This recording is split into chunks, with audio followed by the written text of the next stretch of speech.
Sometimes I like to just come sit in Harper's room. See, I'm all up in my baby's room, the baby room. I just sit here and take it all in. Sometimes while she's asleep in her crib or, she may be downstairs playing and I'm just sitting here looking around because my baby is about to be one, y'all, in like 2 weeks. Time flies. It waits for nobody. But I had this conversation today about balance and I wanted to talk to you.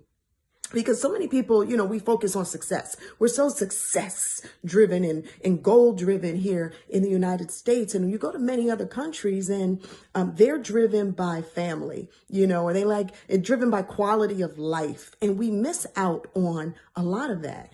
I remember, a couple years back, actually it was probably more than a couple now.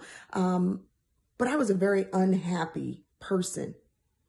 And I'm just going to be very transparent and say it showed in everything that I did. I mean, when you're miserable on the inside, you're going to be miserable on the outside, but I was just very unhappy. And I realized it was because I was one dimensional and I defined success by what I accomplished only in my career.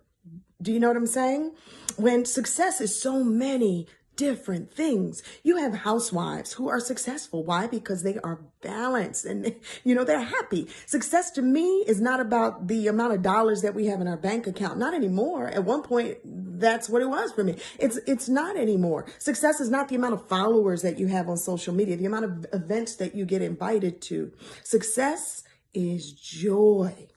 I want to tell you, you show me 20 multimillionaires, I'm going to show you at least 18 people who have antidepressants in their medicine cabinets, because money and career goals, that's not what's going to make you balanced. That's not what's going to make you happy.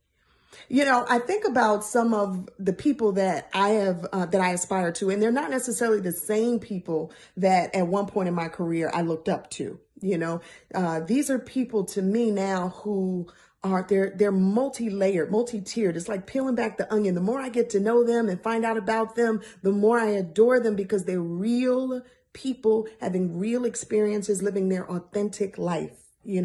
So for instance, Oprah Winfrey has been one for a long time for me and for many. But what I love about her is not necessarily what the world loves about her. Of course, her career and all that she's managed to build in this amazing empire. What I love are the little things. Like, we know that she loves to read books and she searches for inspiration in everything. We know that she's a girl's girl, right? She likes to hang out with her girl Gail and take road trips and whatnot, and that she sows seeds and gives back. And so she has a lot of the qualities that I value. Someone else that I've come to really just smile, when I say her name or I see her show, is Tamron Hall. And that's because she's been through hellfire, right? Some of the same things I've been through in my career, and maybe some of you have, where you've been, a little shut out a time or two, but God. Right? But God, because when I look at her, I realize that it had to happen, her experience and all that she went through with the Today Show, because then what came after that? She took a breather. She reinvented, she renewed, she went, got married, had a baby, and came out a whole person. Do you know what I mean? Not just one dimensional, speaking just to her career and, just as a talking head, but this whole person that had, that arrived and shows up with her whole spirit now every time. And that's what I'm saying, guys. We have to learn how to enjoy the little things in life, discover what makes us happy. Not what the world thinks should make us happy. Not because we got a new pair of shoes or a pocketbook or, got another award or another notch on our belt. For me, sometimes it's the little things. Like, what I love to do? And this is going to sound crazy. I love to buff my toenails. Because I like when they're nice and smooth, no ridges on the top. It's like those little things. And I do it myself. Don't necessarily go and get a pedicure. You know what else I love to do? Play Scrabble.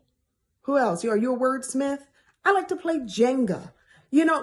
What do you like? I read the same book over and over again every year. Someone had given it to me when I was a teenager, and for whatever reason, it resonates differently every time I read it. There's actually 2 books that do that, but the first is The Game of Life and How to Play It by Florence Scovel Shinn. and the other is the prayers of Jabez. Yeah. So, I mean, there's what makes you tick. Rediscover that and reconnect, because that's how we find our joy. That's how we find our happiness. I think the reason why so many people are depressed now is because we're living in our cell phones, right? We're living on social media vicariously through other people. We're judging ourselves and weighing ourselves based upon how many likes or views we get on pictures and videos. We are disconnected from our spirit. Where's your soul? Call it back to you. Okay? And that's success. Not all these other worldly things. I'm talking about spirit. I'm talking about soul. I'm talking about chicken noodle soup, sweet potatoes, and collard greens in your soul. Can we do that together? I don't know what motivated this video today. I was sitting here, putting the finishing touches on my course, which I want you to get, by the way, Flip Your Way to Financial Freedom. And you can get that by going to learnwithegypt.com. Okay.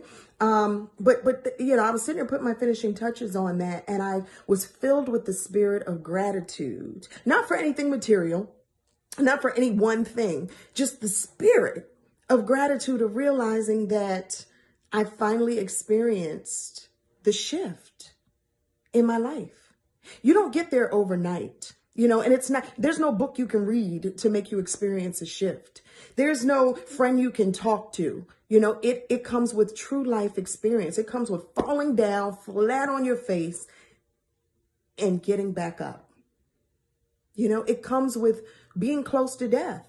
Something I didn't share with you guys is that, I did share that I had a surgery in December, and it was probably one of the more scarier things I've ever been through. I'm really still healing from it. But yeah, and then I was rushed to the hospital last week because we thought I was having a heart attack, but it was an anxiety attack. And I'm like, I wasn't even stressed out. What is, but these things that happen to us make us really, really appreciate every day, every breath, every person, every soul that we're able to touch. And so I just challenge you, and we'll do this together. Call it the soul challenge. How's that? You want to do that?